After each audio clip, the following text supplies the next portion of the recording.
Yeah, so what I have is I have a provisional patent around application security. And so when you talk about the traditional aspect of application security, there's a lot of vendors that provide tools or capabilities to essentially scan the application code and also perform other type of assessments on the application.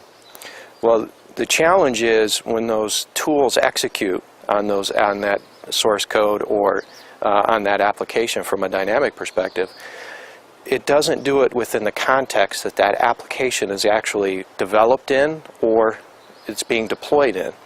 So in essence, it's scanning that application kind of in a vacuum, as though there's nothing else around that application. And the vendors have become really good at being able to identify these applications from a scanning perspective.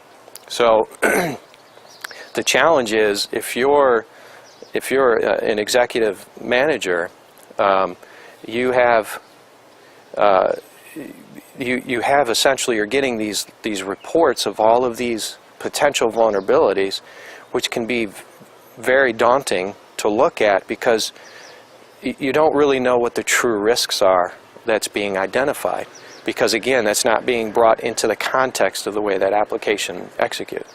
So what the patent does is it puts a contextual perspective on those applications and those vulnerabilities, so that now what I like to call, it's the difference between the perceived risk and the real risk, that the patent actually takes the perceived risk, makes it a real risk, that now the organization can make a true risk-based decision on how to deal with those vulnerabilities. So they can either remediate the vulnerability, they can defer it to another time, or they can assume that risk, depending on the comfort level of that organization and the policies within that organization.